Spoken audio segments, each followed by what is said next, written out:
Hey, party people! It's 122. Hey, party people! I don't know. I'm just making the song up for you. It's not an AI song at all. Ah, how we doing, man? It is episode 122 of Making It Up as We Go. Ryan, even though my name doesn't show up down here for some reason, don't know why. It won't come back. I've tried, um, but you know, it is what it is. It shows up on other screens, but not on this one. I don't know.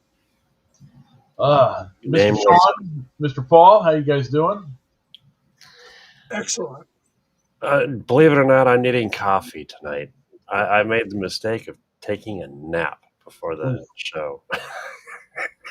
Yeah, I can't do that. Whoops. Yeah, Mhm. crazy. Mr. Paul, what have you been up to this week, bud?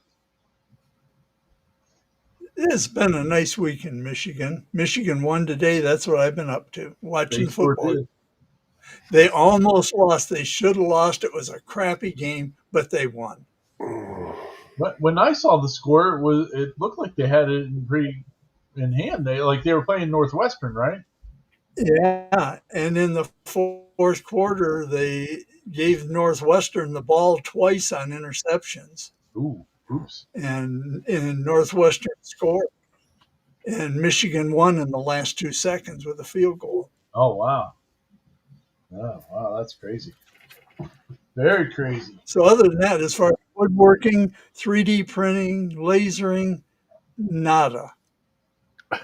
Quite okay. I kind of feel your pain on that.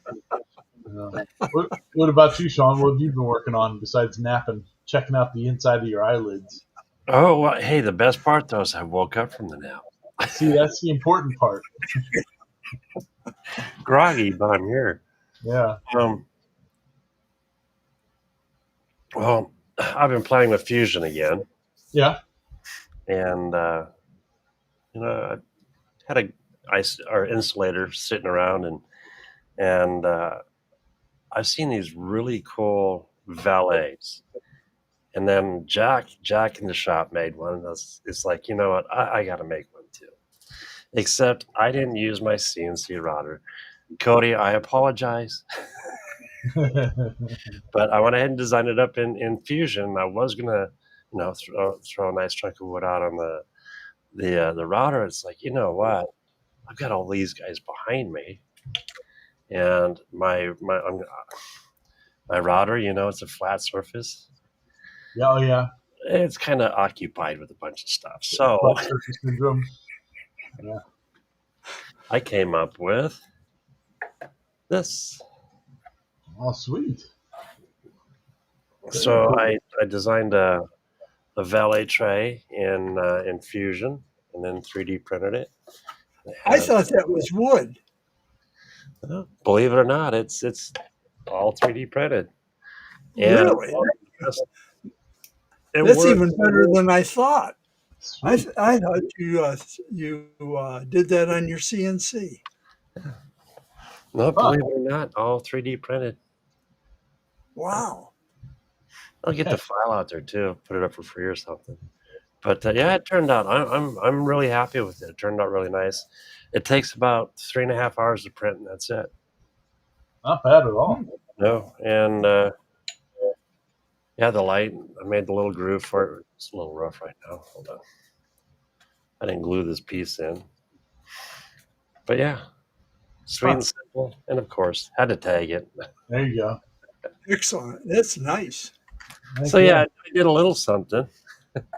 Very cool. Yeah, Chris Gallagher out in the chat, he says CNC equals expensive storage area. Yeah. And right now it is. Very true. Very, very true. Oh, well, that's a pretty cool project, man. Yeah. What about you?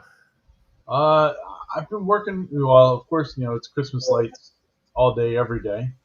But the other day I went over to the one house that we hang lights at, and they had just gotten the roof redone, and she got gutter guards. And so for somebody that does Christmas lights, there's two things that you well, 3 things that you hate.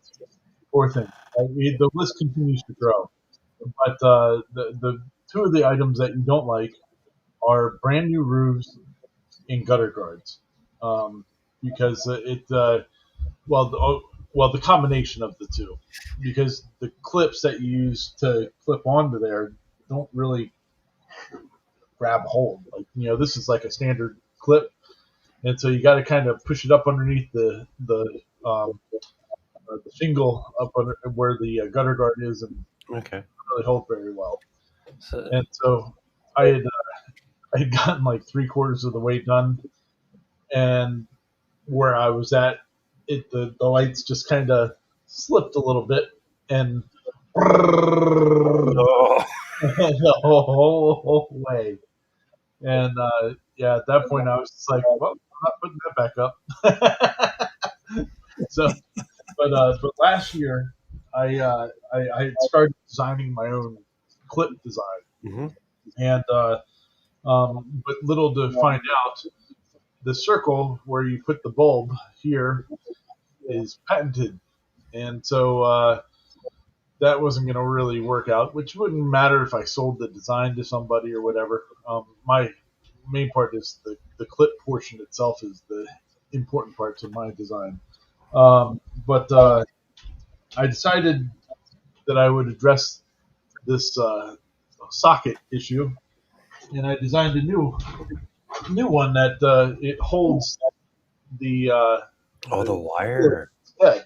So this is actually their lights here. Kind of show you what it does. Here you go. So now, you can it clips underneath the soffit instead, and it clips onto the wire itself. So it's not, and it kind of angles it down a little bit and all that good stuff. So I think it's the part of my design that I've been wanting to figure out, and I finally did. That's slick. Yeah, so I'm gonna end up going and putting that one back on. So it took a couple. Those are all just PLA, but they'll work for the season at least. What's that saying? Necessity is the mother of all inventions. Yeah, and so I'm really happy with the design of it. So this might be the one that I actually produce. So that would be pretty cool if that could go. Steve's jabbing you. Someone else has been, yeah, gutter guards. Yeah, well, like the other things that Christmas light people don't like are trees, like up against the house. Oh, they get to be a nightmare trying to work around. And yeah, there's all kinds of things. But anyway, it doesn't Did you matter. get the lights on the tree at the cemetery? No, I was supposed to go do that today, actually, and we had to bail on it because I couldn't find. I lost my pole. So I have this pole that extends 40 feet, and yesterday I realized it wasn't in my truck anymore, and I was trying to figure out where it was. I was like, all right, well, I stopped at this house and I stopped at this house. Let me go check them out and see if it's there, like if I left it in the yard or something like that. And they weren't at either of them. They were local houses, so it wasn't like I was really going out of my way.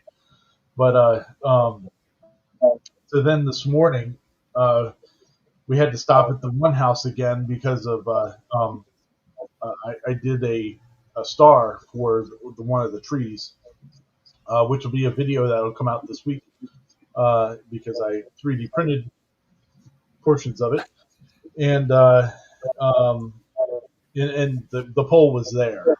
They had put it inside their garage because they had seen it. So Cool. that was nice. Yeah, it's a $1,300 pole. Not something you want to misplace. Not something you can get overnight. Yeah, it's not. It's a pole that people use for doing. Mostly, they use it for window washing. Okay. It's what they call a water-fed pole. So there's like a little hose that will clip along it and go up, but we use it for Christmas lights. So, but it's a carbon fiber pole that extends, and yeah, not the best thing to go.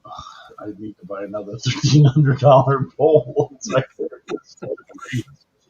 so we didn't do the cemetery tree today that we were going to do, but thankfully now we can because we do have the pole back.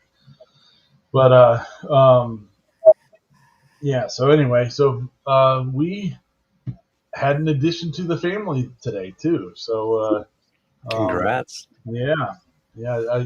Sean, I saw that you had the picture. Do you have that on there? I can show everybody here. Yeah. I we can go here. So yep. So Rex joined our family today.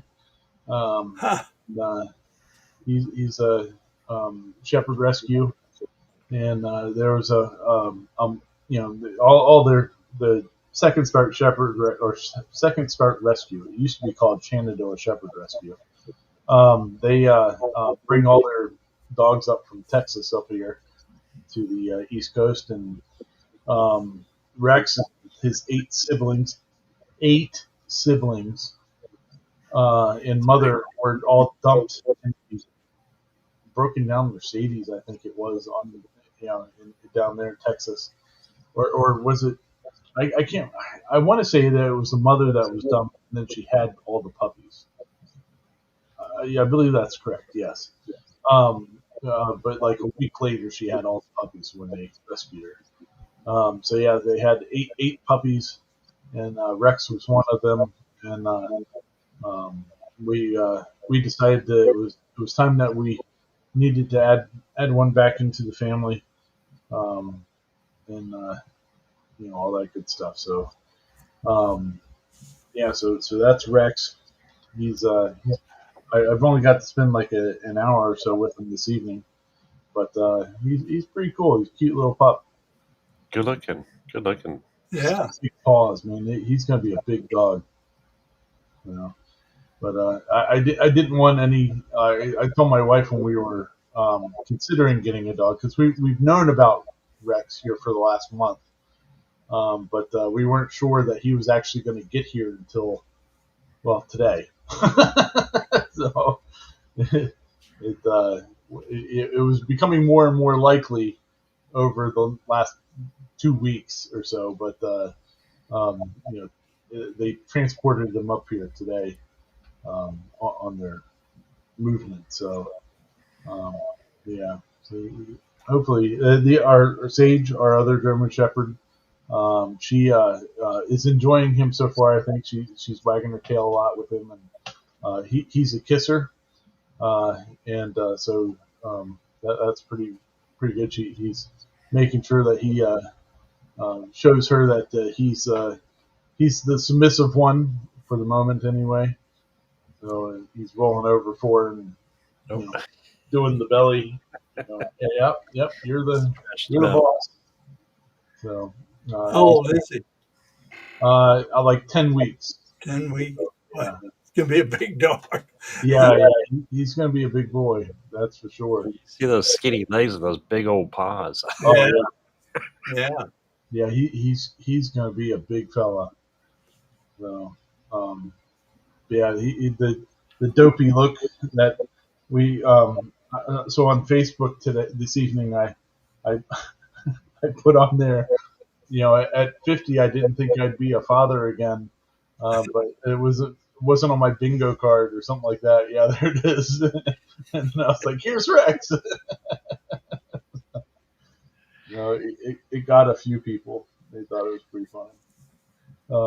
But yeah, it'll be nice to have him around.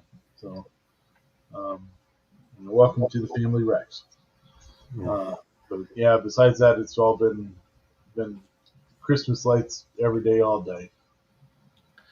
But yeah, it feels kind of weird having a different dog here, but it'll be good. Well, before we get started with everything else, I did just want to give a shout out to our channel members. We got Mr. Cody Elkins out there in the chat. I've seen Mr. Dave Gatton's out there. There's Mr. Paul Corliss, Mr. Klondike, and Mr. Rick Morrison. So thank you guys for being channel members. Much appreciated. And if anybody else wants to help this shit show continue, hit the join button underneath here, and it's $2.99 is what it is. It doesn't really get you anything other than the cool star next to your name. But Rick Morrison is a member too. Rick. Oh, yes, and Rick is as well. That's right. Sorry, Rick. I missed you on that. So, we have so many channel members. Sometimes it's just so many. But it's all good. Everybody's part of the no door trim club. So thanks for being the part and helping out, guys. You're gonna have to make a thing that'll scroll. I mean, it'll only take 2 seconds, but still. Yeah. Yep. So the all right. Well, before we get started with videos and all that too, I do just want to bring on this little fella right here. This is the 2025 Ranger CNC Christmas Challenge that's coming up. Beginning Black Friday through 11/59/59 on Christmas Eve. You can submit videos and all that to be part of the Ranger CNC Christmas Challenge. What it is you got to make an original design, make a short video showing you making it or what have you. Release it. The theme, besides Christmas, is also lights. So there's got to be some sort of illumination aspect to it, and it's going to be fun. There's some good Amazon gift card prizes here, and those prizes are dictated by how many. Oh, Mr. Earl Walker just became a member. Thank you, Mr. Earl. Yeah, look at that, a member of the Door Trim Club, Anti-Door Trim Club. So thanks for becoming a member there, Earl. Much appreciate that, buddy. So the prizes are based on how many people actually participate. So those are the Amazon gift cards there. And in addition to that, if we have 25 or more participants, the top prize is the $100 Amazon gift cards, or you can get a Nemo Labs 5040 CNC that was donated by Mr. Dave Gatton. So thank you, Mr. Dave. Appreciate that. And also, real quick, it's like 50/40 or $100. 50. Come on, I mean 54. Well, if you don't need an extra CNC around, and then also any top prize, regardless of how many people are participating. So if there's 3 people that do it, participate, the top prize winner will get the Amazon gift card and a $100 gift card to JennyBits.com. So thank you very much, Mr. Cody, over there at Cadence Manufacturing and Design, for giving us that ability to give that gift card out. We have another new member. Oh, Mr. Steve did that out of spite. Thank you, Steve. I appreciate that, pal. We're gonna actually have to do some other sort of little thing instead of a star. Maybe we'll make it a doorway or something. It's the Anti-Door Trim Club. But there you go. Harry says the second CNC would be great. I could use the flat storage area. Hey, we'll be at least 25 people to participate in the CNC Christmas Challenge, and you will have your shot at getting a second CNC there. By your friends and neighbors. Yeah, yeah. Steve says my basement shop has no door trim. I guess I'm obligated to join. Yes, everybody. And Earl See, I will show my try door that door. trim as well. I have 2 doors that need trim, one waiting for 10 years. See? I mean, it's what we do. We don't put door trim on. So, very good. Welcome to the club, guys. I appreciate it. So, very, very cool. All right. Well, we'll get out of here and go back. Let's start talking about some of these videos this week. Now, the videos that we're talking about are there are always links to them in the description of the video. And so, if you want to go watch them after we've talked about them a little bit, please feel free to go check them out. Those links are there to make life easier for you. Sean, I did add one more at the very end, just to let you know. Like as we were on, so just to let you know. Don't switch yet. Oh, okay. I won't switch it. Yeah, yeah. Cody says you can be like Dave and have your smaller CNC on your bigger CNC. That would work. Yes. So, yeah, Chris says that all of his interior doors are designed for no trim. See, yeah, there you go. Well, I don't. That could be considered trimming it out because they're designed to not have trim. I don't know. We'll let the judges figure that one out. Yeah, you got a little more to go to that. Oh yeah. The giveaway, the CNC. Oh yes, and yes, Klondike.com also did donate $40 towards those prizes too. So thank you very much, Sean, in Klondike. So We're ready. at least you're not late like Clack. See, yeah. But he knows he's like Beetlejuice. He knows when you're talking about him. So if you say his name 3 times, they'll show up. I'm not going to do it. I already said it once. So, Actually, all right, good deal. All right, let's see here. So let's get over here and we'll start yakking about some of these videos here. So the first video that we're going to talk about is from Teaching Tech. We've talked about. Oh, there's Chris Gallagher. Thank you, sir. That's very kind of you as well, becoming a member. I'm going to have a big list. I'm actually going to have to make a screenshot for those. We're getting a lot of them. So awesome. Thank you very much. Appreciate you joining the Anti-Door Trim Club. So so Teaching Tech. So Michael is he's been working on this project, I don't know, probably almost about a year at this point, I think. Taking a Soval SVO8 and working with some other folks that were making a tool changer system for it. They were inspired from the Prusa XL that has the 5 tool changers on it, and they were trying to make a less expensive version of this. So they definitely succeeded.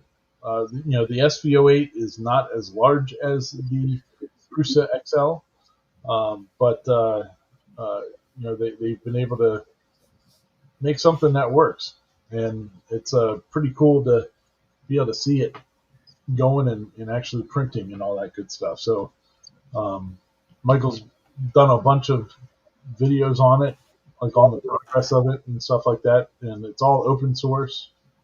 So it's pretty neat. It was a neat journey to watch it go. Pretty sweet. I can't wait to see what he comes up with. Yeah, and with the largeness of the SVO8 Max that's back here, it does make it rather enticing to put some tool changers on it. I'm not going to, but I have no plans on it. But it would be pretty awesome to be able to have a 5 tool changer that has that big of a bed on it. So, what I love about the idea of having tool changers, unlike these guys, all the waste. To me, that's a lot of waste. It's just, yeah. Well, I think that's where the snap maker's really coming in. Yeah. Into play, and I don't know. This like the SV08 version of it might be kind of obsolete at this point because of the Snapmaker, Mhm. which has a well, I want to say it's like a is it three is it a 300 bed? I can't remember. I'm not Uh, sure. I'm not remembering right offhand how big the bed is, but it's better. Or I think it's 270. That sounds right in my head. Squared build volume in 4 tools, so that's pretty sweet. See, and the Snapmaker is what 850, which Yeah, isn't bad. no, not at all. Let's see what Uh, size the bed is. so the SV08 version of it is kind of in between the Snapmaker and the Prusa XL, but and cost wise, kind of too, because it's much cheaper than a Prusa XL, but it's more expensive than the Snapmaker. So interesting, something to think about. But a cool project. It's nice to see that it's working, you know, and doing what it's supposed to. Not this part of the video, but pretty cool though. Got to start somewhere. Yeah. There it is. What? Yeah, five a 5 tool. Well, actually 6 tool for the SV08 one is $1,500 compared to $3,500 for the Prusa XL of 5 tool. So I mean, that's a huge difference. Cost confirmed. Yeah, 270 cubed for the Snapmaker. Thanks, Cost much appreciated. Yeah, it's pretty cool. I dig it. I think it's neat. Oh yeah. If I had an extra one, like I didn't need to rely on or something like that, like it would be fun project to work on. But I can't do that to my bamboos right now. I don't have an SV08 regular one to do it with either.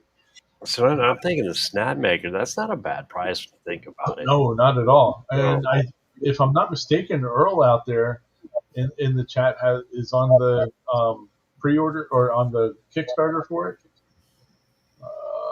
Yeah. So Yep. I was Yep. right.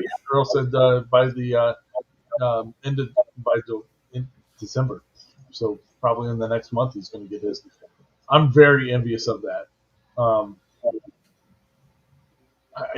I still haven't done my video yet on my SV08 Max, but I think I'm going to have some interesting thoughts on it when I put that out.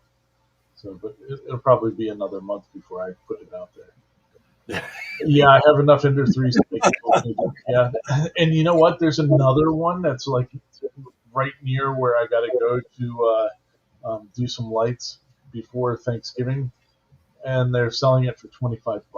So I may just have to be the wayward home of Ender 3s.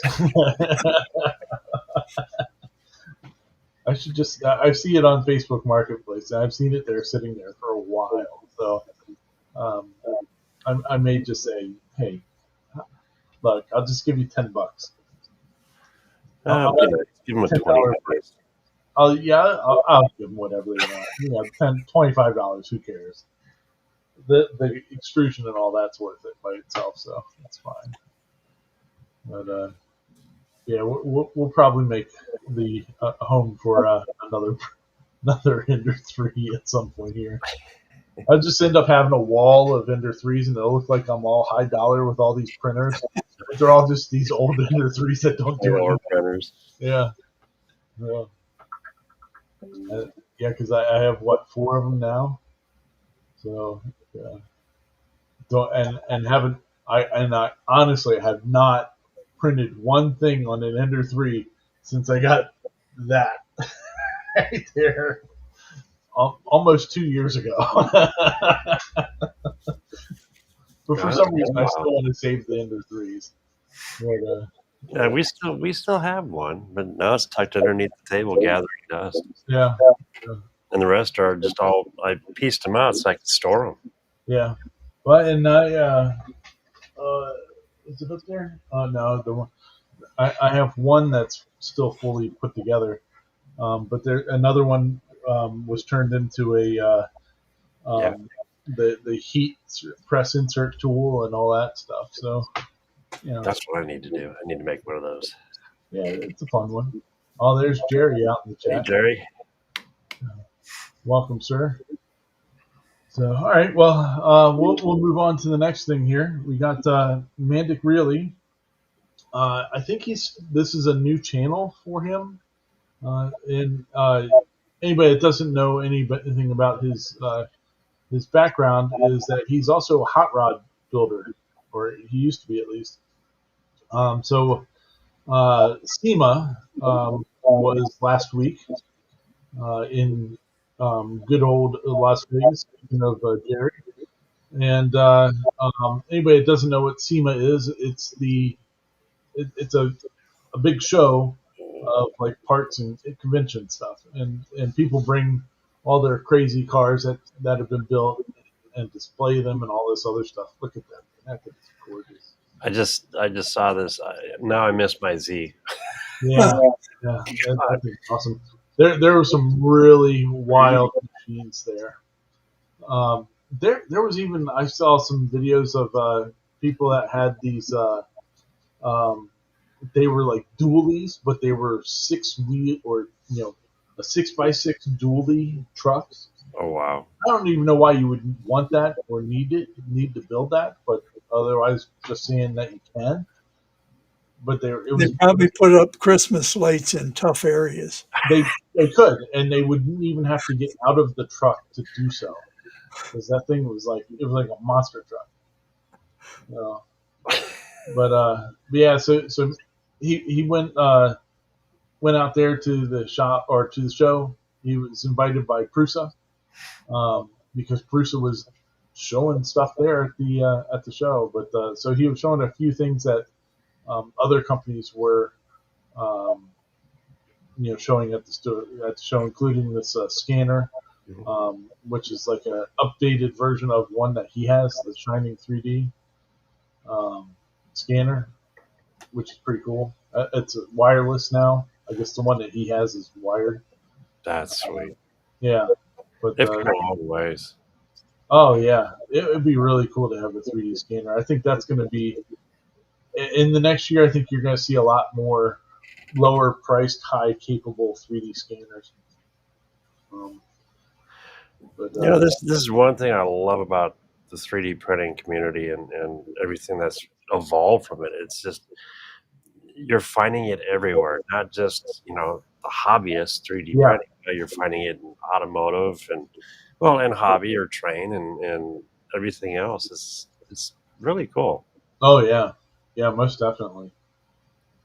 Um, what were some of the other? Most of the other stuff that he was showing in this was the printers themselves, like high end printers. Like there's the Prusa HT90, which is like a $10,000 printer. Um, yeah, it's crazy. But it can it's made for industrial stuff. You know. Oh, look at that, Mr. D Hammer's out there, Mr. Paul. Yeah. Hey, welcome, Paul. Thanks for coming and hanging out, buddy. It's been a while. Let's see here. There was also Form Labs he was checking out. There a bunch of different printer manufacturers that do the real high end stuff that you could actually use to put on cars and sell with them, stuff like that. Um, that was pretty cool. Some of the SLS prints like that. It just crazy technology that it's moving into. There's resin.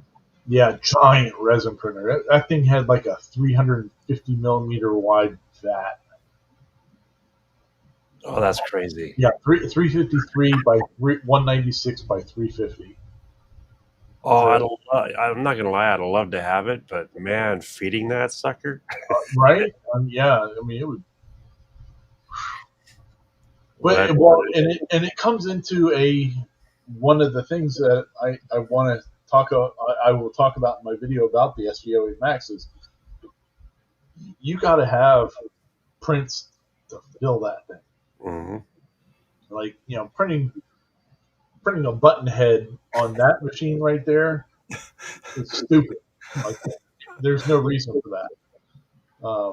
And it's the same thing with with the big guy back here. Uh, I don't use it very much because I haven't been printing monstrous stuff with it. So, and you're not going to print this on that. There's no reason for it. I mean, you could. You can fill up you the say bed. that, and it's like this guy's my number one printer. Yeah. That's number two. Then we'll jump over to the Max, and then the Neptune, the biggest one. That's the last one I use. Paul, you said his name 3 times. Oh, I didn't say it 3 times.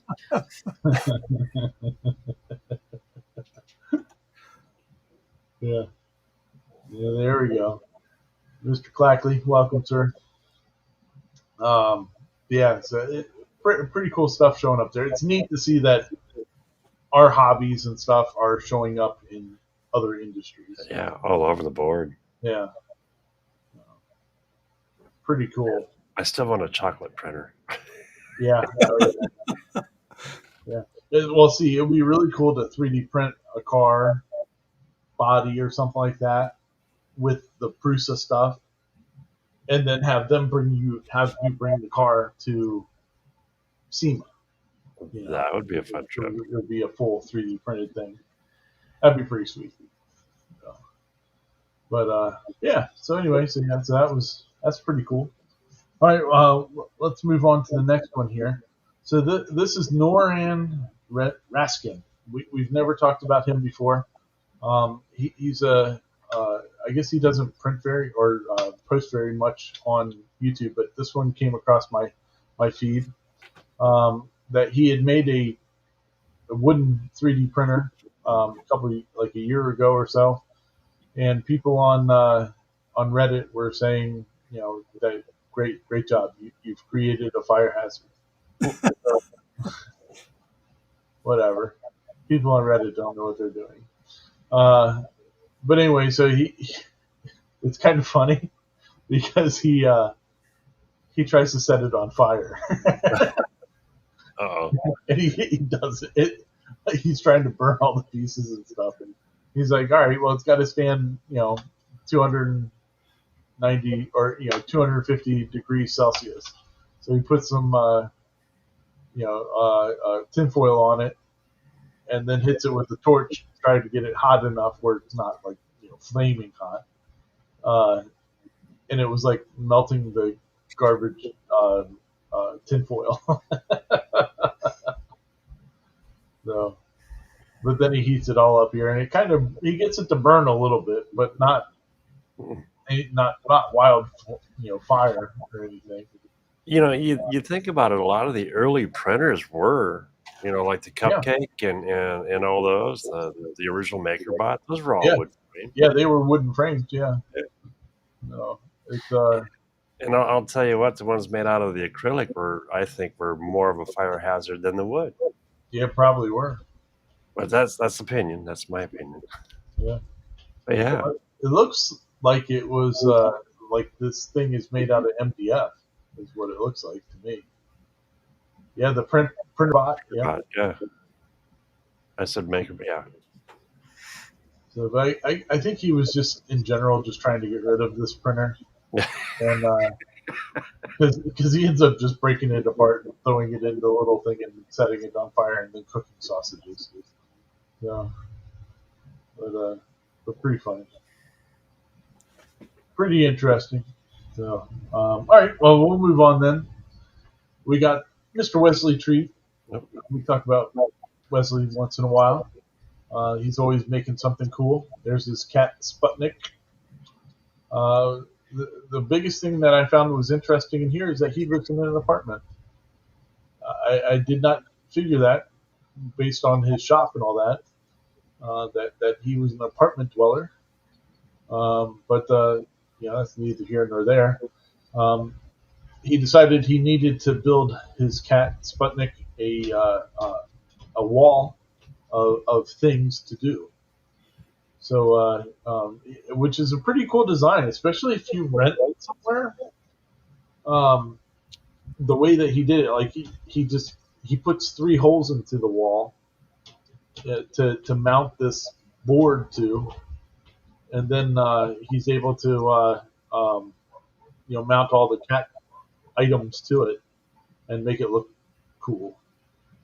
So, did Baltic birch um, with a stain on the outside of it. Yeah, but there's the basic pegboard, and you put threaded inserts in there, and Oh, built that's all pretty these little. slick. Yeah, so you built all these things so you can reach behind it. It's just far enough out away from the wall that you can get behind it to screw stuff in, and you can reconfigure it and do whatever you want with it. Uh, Sputnik liked it. He went and checked it all out, and That is actually. I hope my wife doesn't watch this tonight. yeah, right. Yeah, anybody has a cat is gonna want something like this. But like even I was thinking like even for not necessarily even for a cat wall, but just like a tool wall or Oh yeah. whatever. Like the way that he designed the board and stuff was pretty cool. It worked out really neat. So I I thought, like that one. yeah, the bowl. Yeah.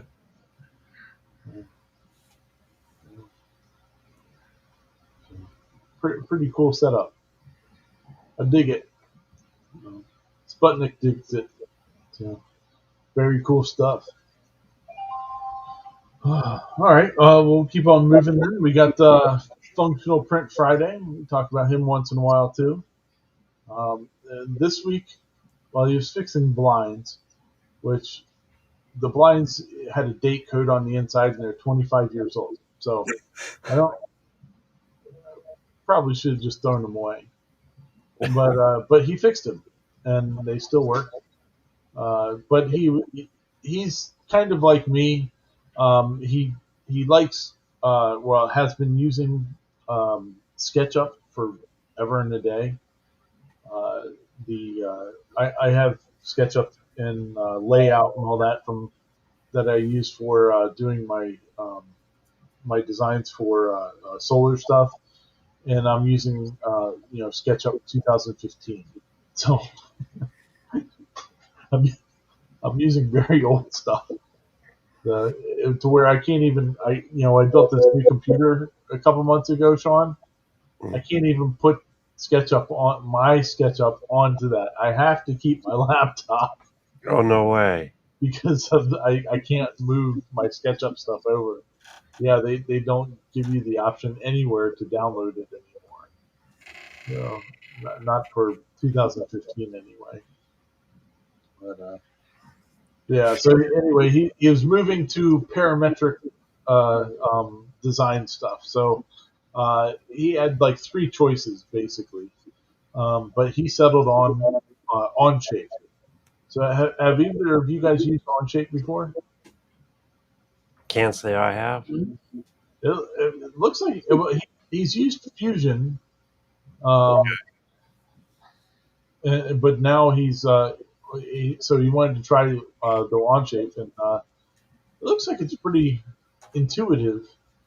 The way it works. I might want to download it here at some point and give it a whirl and see if I like it more than Fusion 360. Yeah, I haven't heard anything bad about Onshape. Yeah.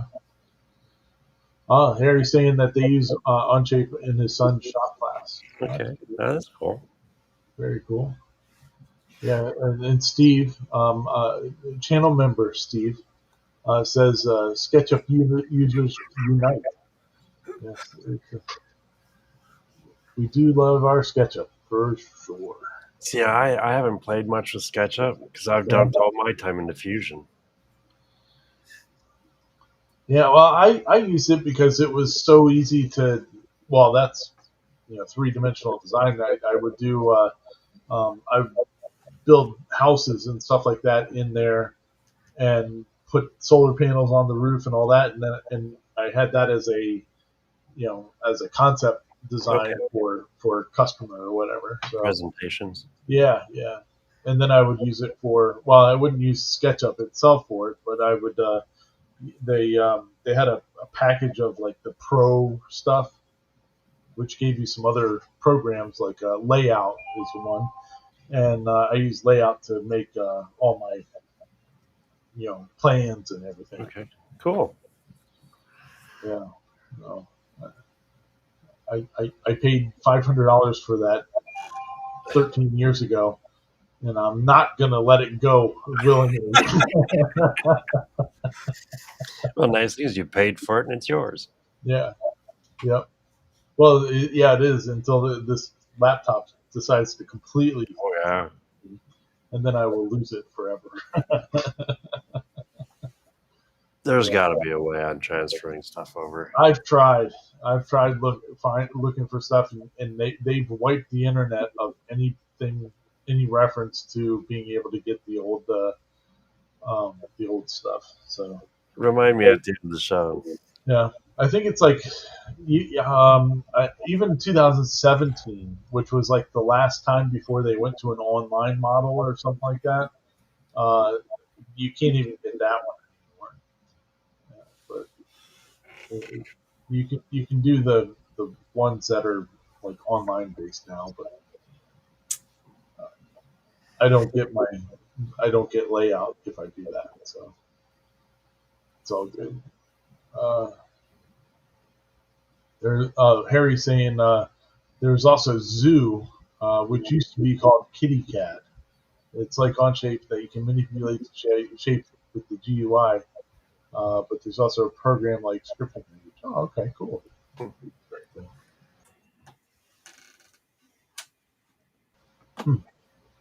So anyway, but yeah, so pretty good for him. It looks pretty cool. I might download it at some point here and give it a whirl, see if I like it any better than um, Fusion. My big gripe about Fusion is only being able to save, have access to 10 different files at a time without making them read only, and It's not that bad though, if you think about it. it's annoying. That's for integration. It's so simple to what it went for just viewing or just it's non-writable. Yeah, You just click on it and it just yeah. activates it. I'm always trying to save a bunch of crap.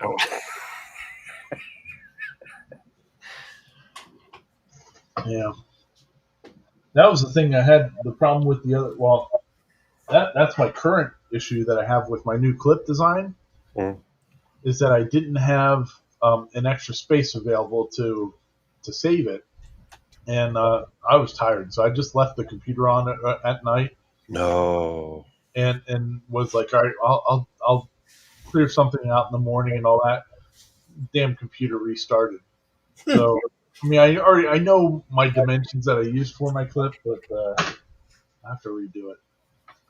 Oops. But that might be the reason to try Onshape, so I might try it. We'll see. All right. Well, moving on then. We've got Macy Makes. Macy's doing her prints for this month that she thought were pretty cool, and she did some Thanksgiving ones and some Christmas ones. My favorite is the turkey. Yeah. So yes, there's a couple different turkey ones, but she prints out like a knitted little character of a turkey. But the one is like, it looks like a big turkey, and it's a wine bottle holder.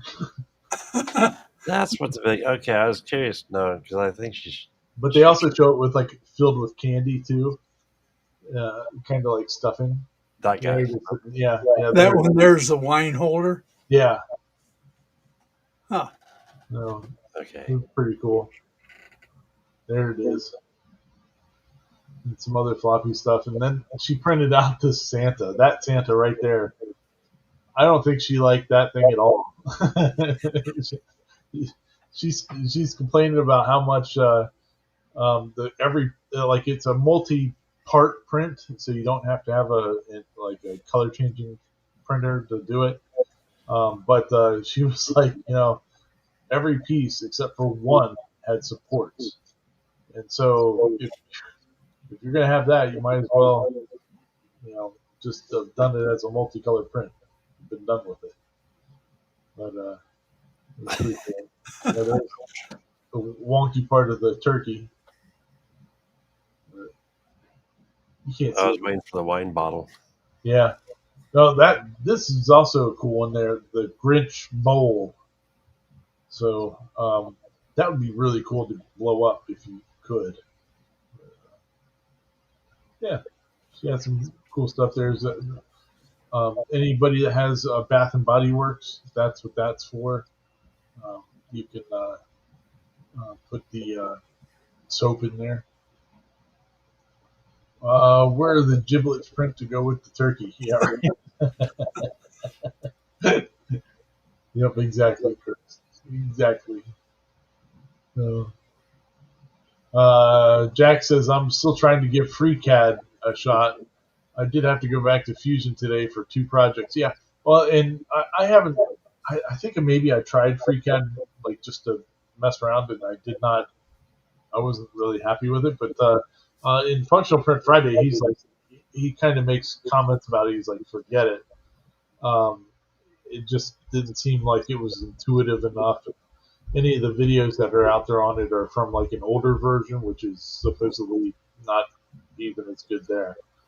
So yeah, so he walked away from even trying that. So I think trying the Onshape would be pretty cool. What's If I was to retry one, I think it would be Onshape. Yeah. What's the JR saying here? Who might happen to know when I save a 3D print exporting out of Fusion, I export STL3MF Fusion file, and lastly, the step file, which I have read produces higher quality resolution prints. Is that true? 3MF is probably, I don't know. Well, he's saying that he exports them all, but the step file is supposedly the highest resolution print. I don't know. I can't say because I just export my stuff in STL and never had a problem. Yeah, that's what I only ever do them in STL. That's funny. I don't know. JR, that would be a that would be a good video actually to do to take the same model and print it out different ways and see if there is a difference. So maybe we can give that a try. Let's see here. Clack says, according to a pop-up in Bamboo Slicer, the step file will produce more resolution. So there you go. Mr. Clackley says so. Well, he says that. Bamboo says so. That makes sense. Yeah. Cool deal. All right. Well, moving on then. We got CNC Labs. They're doing some projects with the 4x8 machine recently here. They're recently released 4x8 machine. And he decided to make a couch, which I thought was pretty cool. I didn't like the design of the couch, though, personally. I thought that I don't think it's going to be very comfortable. Oh yeah, sorry, Sean. I forgot to pull that out there. Sorry about that, buddy. Yeah, so he does like a parametric design, so it's like a bunch of slices of this shape, and then cuts them all out on with 9 sheets of plywood.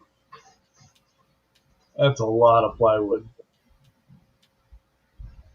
But the reason that I wasn't too excited about this design itself, like uncomfortableness, is that the back is vertical. Like there's no, if you sit in a regular chair or whatever, the best angle for for comfort is like 15 degrees or something like that, 7 to 15, somewhere in there. And in the design that he comes up with, I mean, it's pretty straight up and down the whole time. And so I don't know how comfortable it would be, but it's a 10-foot long couch. And there's some areas on it that you can't sit on because it's too narrow. I thought that was pretty funny. Like on the right-hand side of it, it gets a little bit too narrow to really sit down on. But it looks cool. I dig it. Yeah. That's artsy fartsy. Yeah. I make sure you're not wearing loose pants. Don't need something getting caught up in there. Ouch. It can be dangerous. Or don't sit on it with no pants. Yeah, right. Well, yeah, that's splinters. So if you're wearing your kilt, Paul, don't sit on a bench like that. Oh, thank you. No problem. Chris says comfort can be adjusted depending on the cushions used. Yeah. Yep. Pretty cool looking though. It's going to be in their shop. They're making different projects, so very cool. It is fun looking though. Oh yeah. But that's almost that's like a $800 couch right there. Yeah, it's the price of plywood. Yeah. Yeah. I think they're really happy though with the machine. I think it's doing what they want it to do. Yeah, I still want that 2x4. Yeah, the 2x4 alt mill would be pretty nice to have. Yeah. See, and it'd fit right in my shop, just right. There you go. It'd be a perfect spot to put more stuff. There you go. A 2x4 foot area. An extra foot. Yep. Be pretty good. But yeah, pretty cool project. I just thought it was funny, like some of the things that they were doing with it. So building the big boy. All right, well we'll keep on moving then. We got the big news here. Yeah, Uncle Jesse. Everybody knows that Uncle Jesse is a Elegoo sponsors most of his videos. So he's talking the Elegoo Centauri Carbon. Oh, have you been keeping up on any of this recently, Sean? Yes. Yeah. So, it's okay though. I mean, it's okay. Yeah.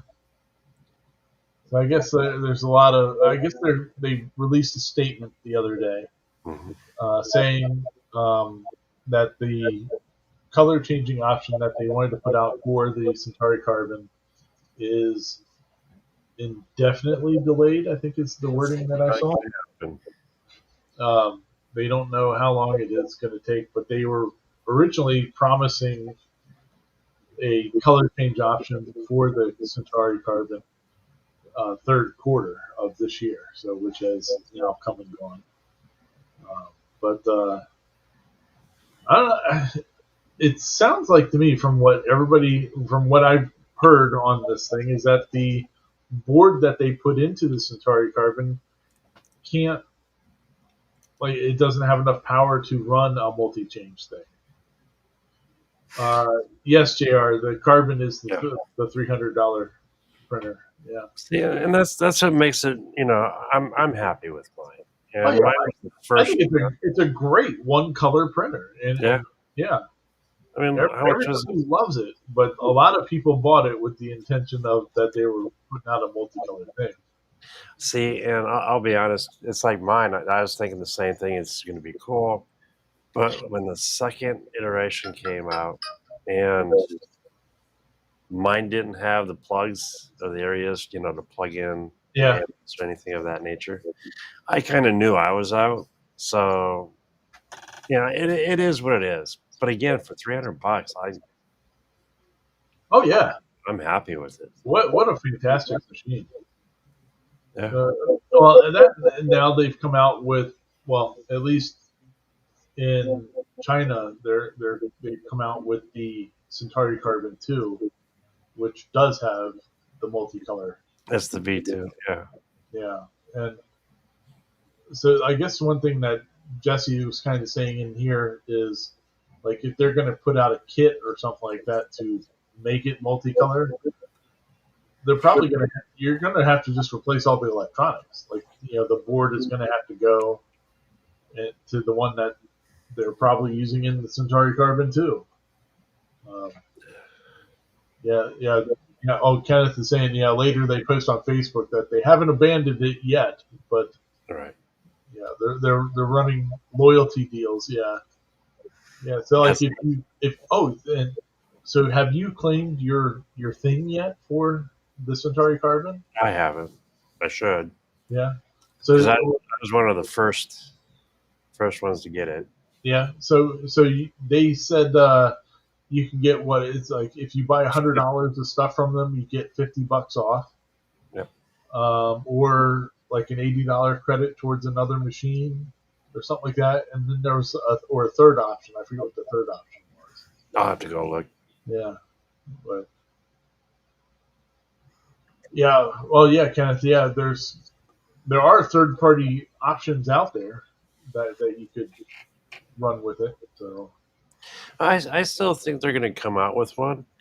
Because when you look at it like mine, that was the first one, and any little hiccups that they had, second, big Oh, ship yeah. they came across, well, they improved it, and every time they sent out a new batch, there's something always improved. yeah, So when they do come out with like a 4-color, I bet you it's going to be really nice. With everything they've put into these as they've shipped them out. yeah. I'd still like to have one myself. Oh yeah. I mean, most of the stuff I do is single color. So. What was an Ender 3 when they first came out? Oh yeah, $350. yeah. They were like $350. Yeah. That's how much I paid for, how much I paid for my first one. The very first ones. Yeah, and then now you can get a used one for $25. It'll probably happen with these, but Oh yeah, pretty interesting though. We'll see how it goes, but I don't know. I think they probably could have done a little bit better, customer relations on this whole thing. But or don't say that it's going to have color change until you're deep into it and you're really sure it's going to come out. Or that you've explored it, but they had it all over their marketing, saying, "Hey, this is going to happen." And then if it doesn't, it's going to upset a lot of people, I think. But, like JR said earlier, it's a $300 printer. Yep. The upgrade to the multicolor is probably going to be $300. Just go buy another one. Now that's the machine I like to put color on. Yeah, that'd be nice. All right, well, we'll keep on moving then. We got we talked about Access Garage a little while ago, a couple of weeks ago, a month ago maybe, on that crazy desk that they've made that would look like a bridge. Careful, what is his video that he just picked up? Okay. But yeah, so they did another cool table.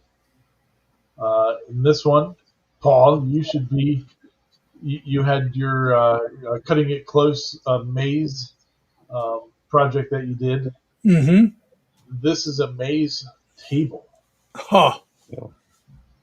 and I thought they don't really go into as nearly as much detail as what they did with that other one that we looked at, the desk one. But you kind of get what's going on. What they did for the table to move the marble around is they used the CNC. Hmm. So they have a magnet on top of the CNC, and it just moves you Moves the ball. Well, yeah. Huh. So which is pretty cool. It's a neat idea. that's I so originally no. I thought it would be cool. Did you ever you've seen the labyrinth Yep. games, the tabletop ones? They were like 12 by 12 or whatever, and you had the knob Yeah, on you each two side. knobs. Yep. Yeah, I thought that's what they were building at first. That would be really cool. Well, Yeah, it would be something that scale would be really neat to see that. wait a minute. No, he is using the knob too. Yeah, yeah. So that's the controlling the X and the Y on the CNC Oh, okay. underneath of it. Yeah, So the table itself isn't tipping. It's yeah. No, he's just using a magnet to move the ball around. gotcha. And I guess it's got a red light on it too. So if you get off of the ball, you can go back and find the ball. So the magnet's under the table. Yeah. Okay. That makes sense. Yeah. And then they laser cut all the magnet parts. I think they laser cut it. I don't think that was CNC. But yeah, pretty cool. Those guys are building some cool stuff, that's for sure. Makes you wonder how much like they're selling these things for, because it has to be crazy money. Yeah. Anything painted shiny black is expensive. Yes, it is. With that kind of medieval goth look. Yep. Yeah. Yep. Yeah. Yeah. There they were testing it, all that cool stuff. So yeah, pretty cool project though. It is. All right, well we'll keep on moving then. We got Print Farm Academy. There he is. He has courses and all that on building a print farm. He mentions in this video that he's moving to a larger facility or whatever. I guess he makes 3D prints, dust collection things for chop saws and stuff like that. Yep. And I guess it's still doing really well. This is Spicer Design. But that's the wrong guy. yeah, you skipped ahead. Did I? There you, oh, did I miss it? what happened? We lost. Oh, maybe you went to this one and I was thinking that was Print Farm Academy. Well, we can talk about this one. That's okay. So this is Kyle Spicer Designs.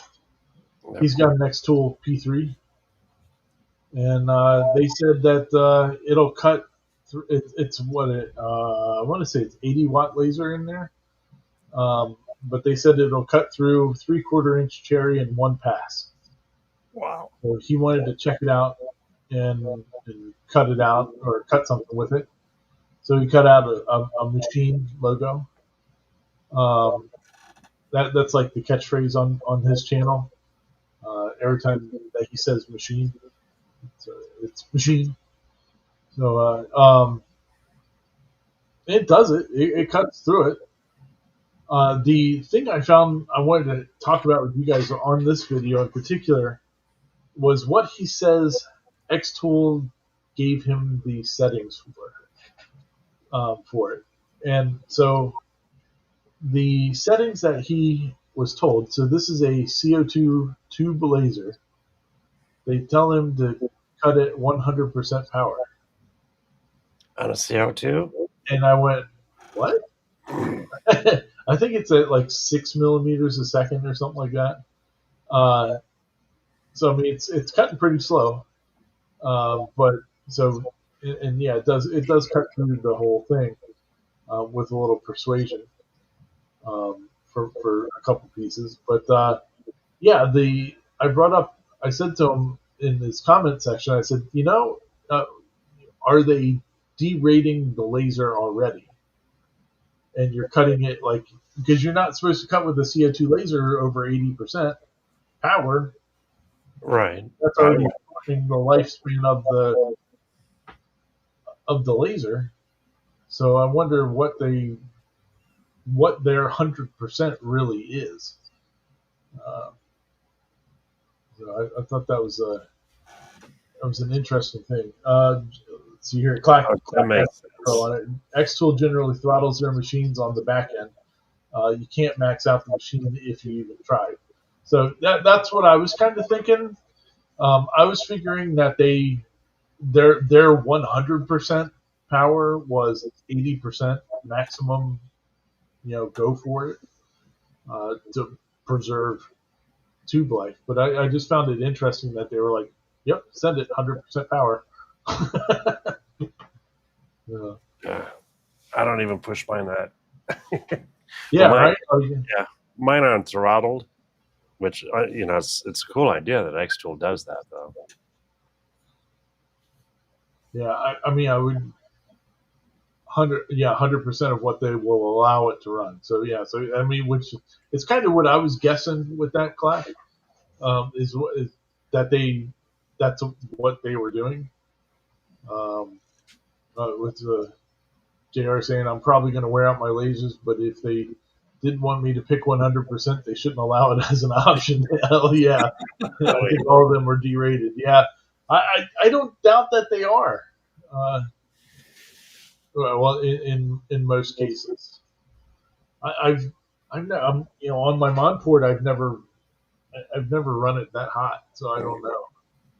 But yeah, it depends on Steve says it all depends on how well matched the power supply is to the tube and what the milliamp rating versus what 100% power pushes the tube at. They don't run it at 100% power thing. Came from a bunch of cheap lasers. Yeah, yeah. So Not a nice thing. Like, well, I have that Reese tube in my machine. It's years now that I've had it in there, and she's still just chugging along. yeah, But I don't push her past 60. yeah. So yeah, I just thought that was interesting. I guess he was going to ask X-Tool what their 100% power really was, um, but maybe he'll answer that in a future video. So pretty cool, good times. Anyway, something to think about. Send it. Oh, there's Print Farm Academy. Yes, the link down below. Ignore that link. Just do a search. You'll find it. Did I screw it up? What I? You double linked it. It's all right. Okay. I'll go back and fix it later. So yeah, the Print Farm Academy. He's got big old. I guess he's moving to a bigger facility or something like that, but whatever. But he wanted to print out a dinosaur, a T-Rex skull, because he didn't think that you could get a full-size T-Rex from a place in New Jersey.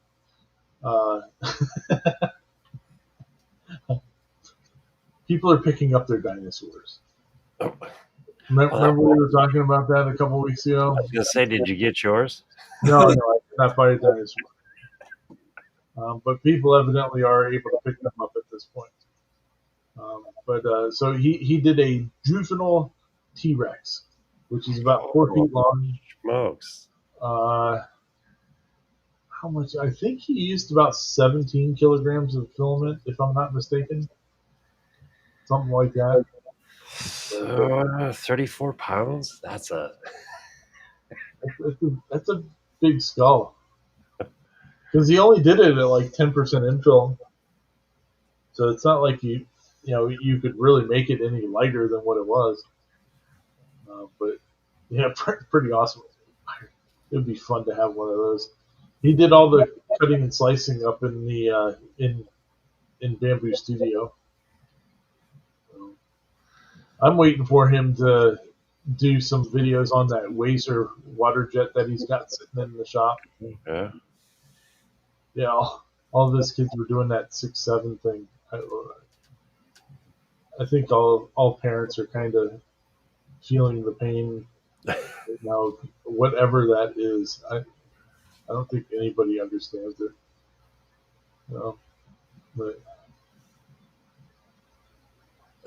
you see, you can see him just go, okay, just leave me alone now. Just stop it. But yeah, pretty cool project though. Be fun to have.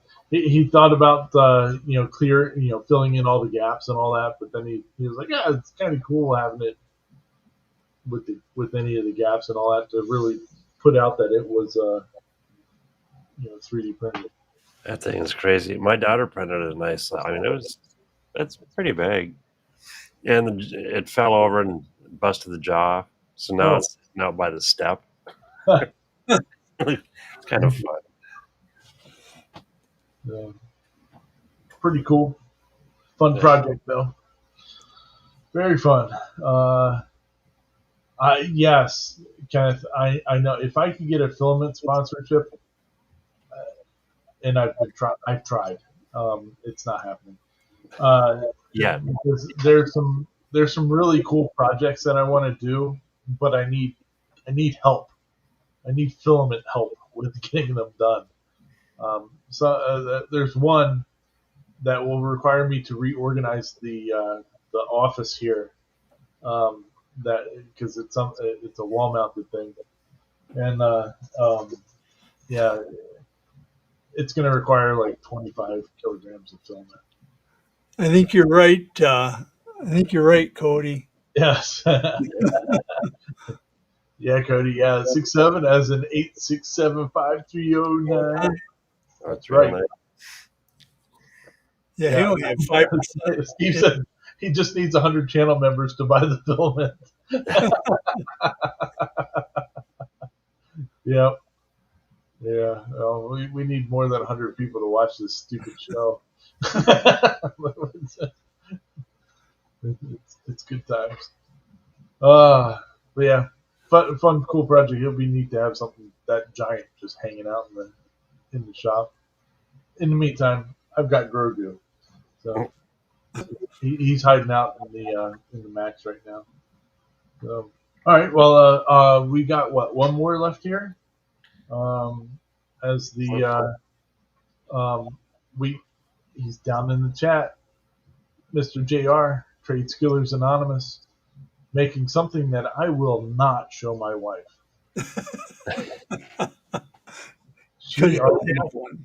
She already has a Disney problem, so we don't need to make it worse by giving me another project to make for her. But this is awesome. These is a really cool table and bench that he was making with the Mickey ears and all that. And if I'm not mistaken, he filled in that the blue is epoxy. If I'm not mistaken. Oh, really? Yeah. So with that table, it looks great. Very cool. Really nice. Yeah. It is. Steve, new members or 100 members donating a roll. Hey, we got big projects to do. Yeah. But, good times. But yeah, way cool project, JR. Good job, buddy. I was hoping you were doing a full video on this thing, but this is the reel that he was doing. Yeah, the field behind the castle is epoxy. Okay, cool. Pretty sweet. Very cool. So, all right. Well, we got 2 items again here for something different. The first is this one. This is Unnecessary Inventions. He got himself a city car. This is not the same car that I have. These cars get people mistake my car for one of these a lot whenever I talk to them about it, or whenever I show them a picture of it or whatever, or they see it on Facebook and they're like, "Hey, look, it's another one of your cars for sale." The city car is a different car, but they actually made quite a few of these things uh, over like a 10-year time frame. Um, this one you could tell is actually an earlier one because of the bumpers. Um, they're small. In the late '70s, you ended up getting like these picnic table bumpers that literally stuck out like a foot and a half from the body, in the front and back. It's pretty embarrassing looking. But yeah, this is I guess he's going to be building it. He painted it blue, like I guess he likes everything. His house is blue. Uh, a lot of the colors in his shop are blue. But he did some work to it and was getting it cleaned up and painted it in an inflatable paint booth. That was pretty cool. That's kind of a slick idea. Yeah, yeah, you can get those like on Amazon and all that. They're not too bad cost wise. But yeah, they inflate and you can do that. But pretty cool little, neat little car. Well, quite different than what mine is. My like this one, you sit on the batteries. Like the batteries are in underneath the seat, and in my car, this the batteries are under the floor. So like down, basically the same place that they are on this car, but the floor of my car is up above it, so you sit much higher up. But Oh, that's cool. Now, is yours a plastic body or aluminum body? Fiberglass. It's fiberglass. Oh, it's fiberglass. What I thought was neat on this is the way he patched some of the holes with that zigzag heated piece of metal. Yeah. And it went right down into the plastic. Then he just ground off the pieces that were sticking up. Yep. Then just throw a little Bondo on it and go. Yep. There it is, right there. Yeah, it's like a plastic repair tool. Yeah. So it helps hold the stuff all together. People use those a lot on golf carts. So, that's a slick idea. Yeah. And the 3D printed bed. Yeah. So yeah, with the gaps that he couldn't take care of, he since that plastic is basically ABS, he was like filling it in with 3D printed pens. It works. Yeah, it worked. Yes, yeah, Harry. Yeah, Simone Getz has one of these too. Yeah, yep. She's Louise.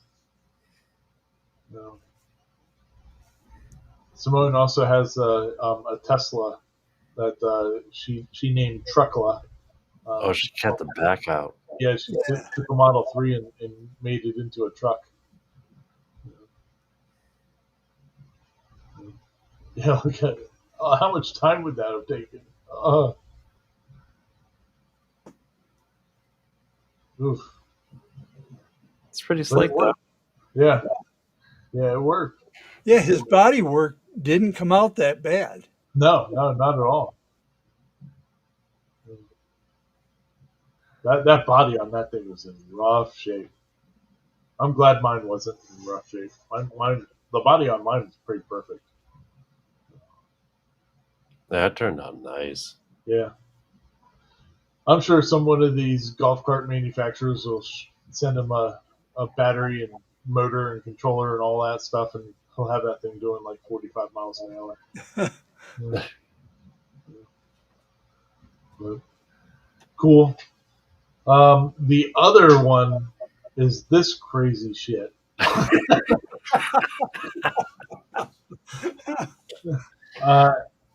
I cannot pronounce this gentleman's last name. So I'm assuming Japanese. Yeah. It's Kazuhiko? Kazuchiko. And then I can't even try to pronounce his last name. Kazuchiko I can kind of get because it's There's a wrestler named Kazuchika Okada, and I think it is spelled the same. So I can kind of fake my way through that one. But this is like, this thing's insane. It's like a flying wing that you ride on. Like, with a jet engine. yeah, look at that thing. There's 0.0% chance that I would ever get on something like that. One, I'd be too fat to fly it anyway. that jet engine would just break going, nah, we're not even going to try this. Okay, now I got the fun part is it looks like it's based off an anime. So, yeah. Yeah, like, you sent me that picture of this thing. It looks just like what that picture was. But it seems to fly pretty good. Oh, man. Yeah, there's that thing.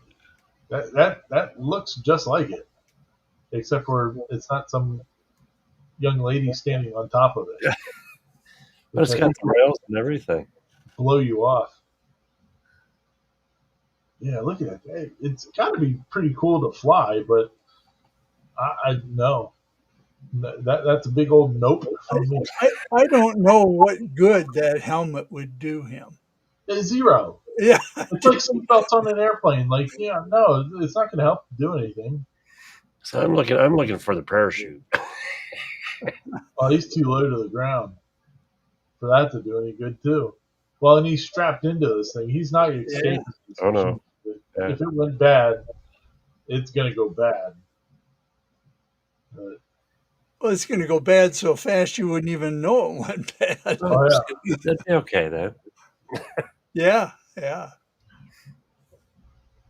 Well, I don't know. Have you guys seen where they have the little wing with the jetpack? Yeah. You know, on the back. Yeah. This is just reversed and kind of looks cooler, I think. I wouldn't do that either. No. I'd be too afraid I'd put my feet backwards and melt them off with those jet engines. This thing's crazy though. Chris, absolutely wild. Says that helmet is as good as his ability to fly flapping his arms. Yeah.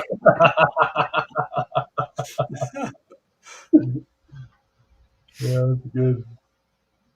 Yeah, the helmet's just protects the forehead from insect strikes. Yeah.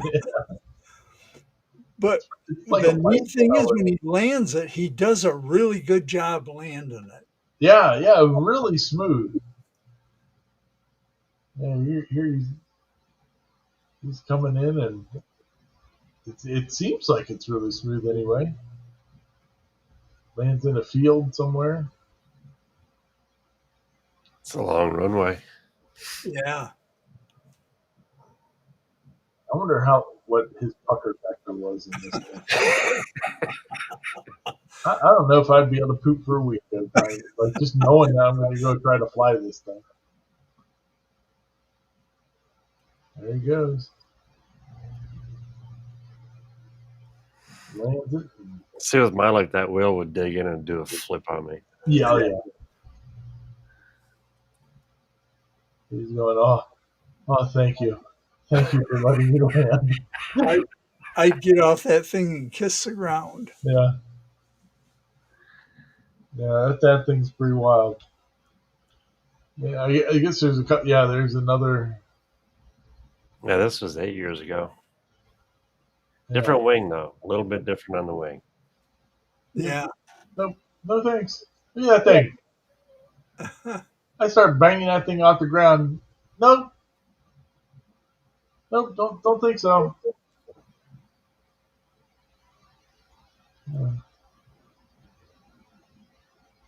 Look at that little jet engine. Yeah. It's crazy. No, forget it. What's Steve say here? I've used those jet engines on model airplanes. No way I'd have my head that close to that one for that long. Yeah. Yeah, please refrain from removing items from the overhead compartments before we are stationary. Yeah. Oh man, that guy's got like balls of steel. Oh yeah. Nope. No, thank you.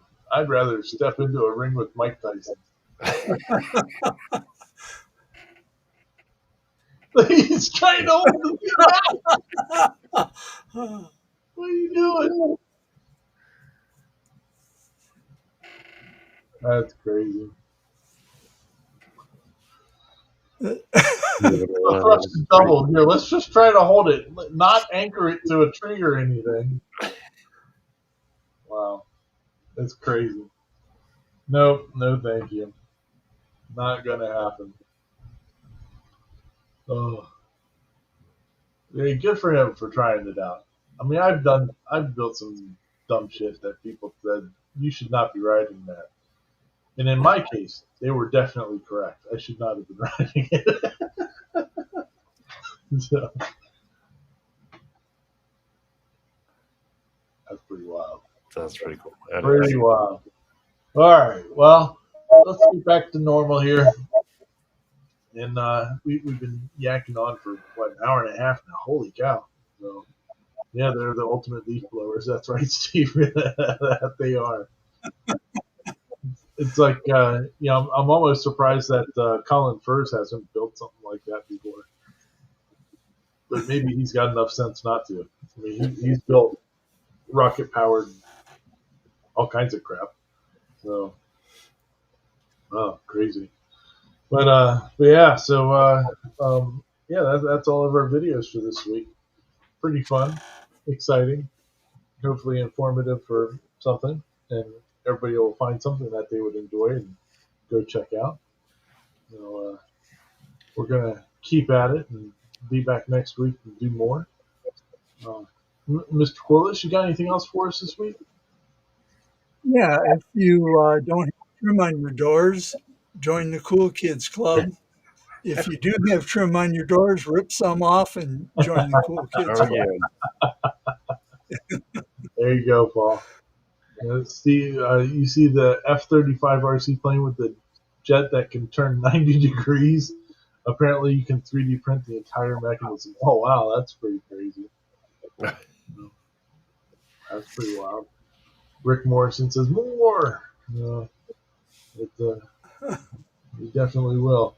What about you, Mr. Sean? You got anything else for us this week?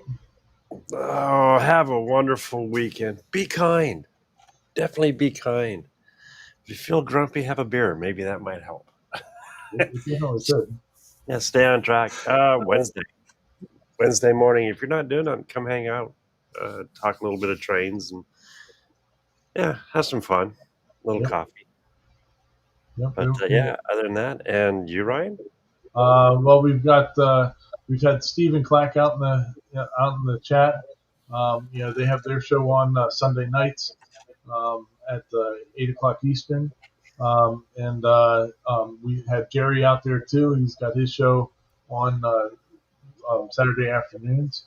And then John, you got yours on Wednesday. We got Mr. Dave Gatton CNC stuff on Wednesday nights. Yep. So go support our family of peoples.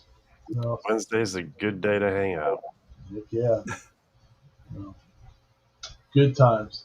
All right, party people. Well, thanks again for a wonderful week, and we'll be back next week and yakking about some more stuff. And I don't know, maybe I'll go buy something stupid. Oh, next week I'll tell you about the story about getting my daughter a car. I'll save that for next week because it's its own story. People are crazy. All right. Well, you all have a great night, and thanks for hanging out. Peace out, sauerkraut.